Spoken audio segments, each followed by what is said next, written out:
안녕하세요, 닥터 윤입니다. 오늘도 커뮤니티 글 보면서 이런저런 얘기 나누도록 하겠습니다.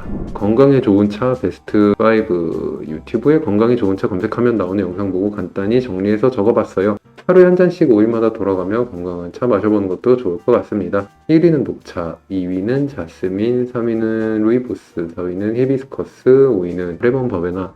암에 좋은 차 종류들, 좋은 음식, 즉 뭐 이런 것들 먹어서 나쁠 거 없다고 봐요, 저는. 근데 내 몸에 잘 맞고 좋은 거라고 할지라도 많이 먹으면 좋지 않다라고 말씀드리거든요. 이렇게 집이나 차 같은 거 특히 농도를 높이는 것들은 한 종류의 식품을 나도 알게 모르게 계속 많이 먹는 거잖아요. 그러면은 그 성분들이 갖고 있는 효과가 우리 몸을 좋게 가는 방향으로 푸시를 한다면 좋은데, 그렇지 않고 잘 안 맞는 방향이거나 끌고 가지 않아도 되는 방향으로 자꾸 우리 몸을 끌고 간다면 그건 별로 좋은 일이 아니거든요. 그래서 좋다고 하니까 그냥 재미로 드시되 너무 많이 이렇게 드실 필요는 없습니다. 골고루 먹는 게 좋아요. 백혈구 수치가 정상의 60%밖에 안 된다 하여서 항암이 밀렸습니다. 백혈구 수치 올리는 법은 찾아보니 잠 잘 오는 게 필요하다고 하는데 불면이 좀 있어요. 새벽에 자주 깨고 음식은 뭐 도움 안 된다고 하는 글이 많고요. 사과, 부추 뭐 이런 거 갈아서 먹었더니 수치 회복되었다는 글도 봤고요. 도움되었던 방법 좀 알려주세요. 이제 겨우 1차 항암하고 3주째인데 백혈구 수치가 회복이 안 돼서 밀리고 있습니다. 2차, 3차 계속 밀릴까봐 걱정이에요. 그렇다고 백혈구 수치 높이는 주사를 처방해 주는 것도 아니고요. 어떻게 해야 할까요? 그쵸? 백혈구 수치를 직접적으로 높이는 주사도 있고요. 아니면 면역력 높이는데 도움 주는 주사 같은 것들도 있고요. 근데 면역력 자체를 높이는데 도움을 준다는 방향이지 억지로 이 수치 자체를 끌어올리는 그런 거는 잘 없고요. 그리고 백혈구 수치는 보통 컨디션 따라서 왔다 갔다 해요. 특히 항암 이후에 떨어지는 분들은 내 몸이 빨리 컨디션이 좋아져서 빠르게 회복하면 백혈구도 같이 빠르게 올라가거든요. 그럼 당연히 잘 먹고 잘 자고 뭐 이런 게 기본으로 깔리겠죠. 고단백 식품도 좀 도움이 되고요. 잠도 당연히 많이 잘수록 유리하고요. 그렇다고 너무 누워있어도 안 되고요. 적당한 신체 활동도 있어야 됩니다. 저희는 더 낮을 때도 항암했었는데 정상이 60% 정도면 항암할 수 있을 것 같은데요? 하는 댓글도 있고요. 저희는 음식보다 시간이 답이더라고요. 자닥신 주사가 호중고 올리는 것 같아요. 그 사이모신 뭐 이쪽 다 자닥신 쪽이죠.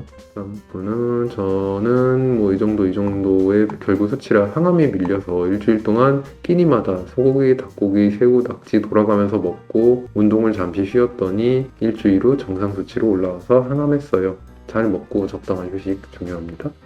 위 절제 퍼센트 궁금한 게 있어요. 위 상부에 암이 있으면 전절제, 하부에 있으면 위치 보고 부분 절제로 알고 있는데 이게 맞나요? 저는 하부에 있어도 초기임에도 불구하고 70% 절제했는데 암 위치로 절제 포지션이 나누어지는지 아니면 기수로 나누어지는지 초기인데 70이나 절제해야 하나 싶고 생각이 많네요. 부산에서 서울까지 가서 수술했고 회복도 잘 되고 있긴 한데 아무래도 절제 포지션이 크다 보니 좀 그렇습니다. 초기여도 전절제하는 경우도 있다고 수술 전에 이야기해 주신 적이 있어요. 위치 때문에 어쩔 수 없다고. 위치 때문일 수도 있을 거고 혹시 발견하지 못한 암세포 제거 목적으로 암이 있는 곳에서 위아래로 4cm 정도 더 크게 절제한다고 들었던 것 같아요. 저도 초기인데 70% 절제했어요.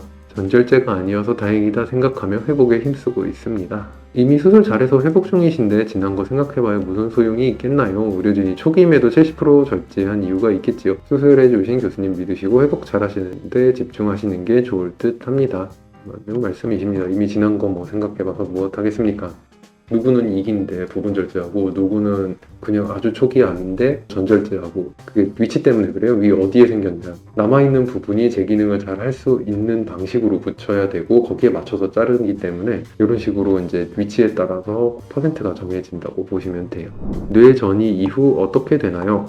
유방암 사기로 끝없는 항암 중이십니다. 처음에는 유방암 발견 연기 제자리암이라고 진단받고 수술하고 나서 타모xi펜을 5년 썼고 5년 뒤에 간 뼈전이로 3중 양성 사기 재발해서 수술 불가 판정받고 표적 항암 중에 뇌전이 진단받았습니다. 머리 아프고 심하게 어지럽고 입맛 없고 구토 심하고 옆으로 쏠려서 걷고 해서 이석증인 줄 알았다가 뇌 MRI 찍었더니 뇌전이가 나왔습니다. 뇌전이 진단이라 입원해서 2-3주 정도 10에서 15회 전내 방사선 치료하고 항암약도 바뀔 수 있다고 합니다. 당연히 희망을 갖고 적극적인 치료를 할 거고요. 제가 궁금한 건 뇌전이 이후 치료가 잘 돼서 추적 관찰만 하면 당연히 좋지만 결국 뇌전이까지 되고 앞으로 어떻게 될지 해서요. 보호자로서 힘들 때 발빠르게 대처하고 환자가 최대한 덜 힘들도록 챙겨주려고 여쭤봅니다. 뇌전이를 이번 주 월요일 진단받고 저희 아빠는 퇴원은 못하고 방사선 오해 치료 끝으로 연명 2, 3개월 진단받고 호스피스 준비합니다. 뇌전이라 더 이상 어렵다는 시기네요. 네, 저도 궁금하네요. 폐, 간, 목에 전이 있었고 뇌전이 진단받고 트로빔 4번 받으면서 못 썼던 왼쪽 손 다시 쓰기 시작하고 경과가 좋은 편이에요 하시는 분도 계시네요.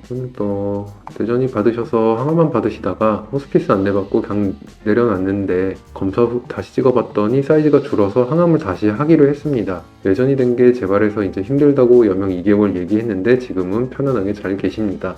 다행이네요. 뇌전이 되신 분들은 아무래도 좀 뇌전이로 인한 증상이 나타나기 시작하면은 일상생활이 거의 안 될 정도로 확 나빠지시는 분들이 많더라고요. 뇌전이 증상 자체가 좀 굵직굵직한 증상들이 많이 와서 힘들어하시는 경우가 많은데 이후에 어떻게 되나요? 라고 물어보시면은 대부분의 아마노 분들과 마찬가지로 좋아지거나 안 좋아지거나 그런 상태이신 것 같아요. 근데 약도 바꾸고 이제 다른 치료도 들어가니까 그게 잘 맞으면은 차츰차츰 또 좋아지셔서 충분히 잘 지내실 수도 있는 거고요. 잘 안 된다면은 호스피스로 생각을 하시는 경우도 있을 것 같아요. 경과를 보면서 병원과 계속 긴밀하게 소통하면서 치료를 해나가셔야 될 것 같습니다. 그러면 오늘은 여기까지 하도록 하고요. 다음번에 또 다른 글들과 함께 찾아오도록 하겠습니다.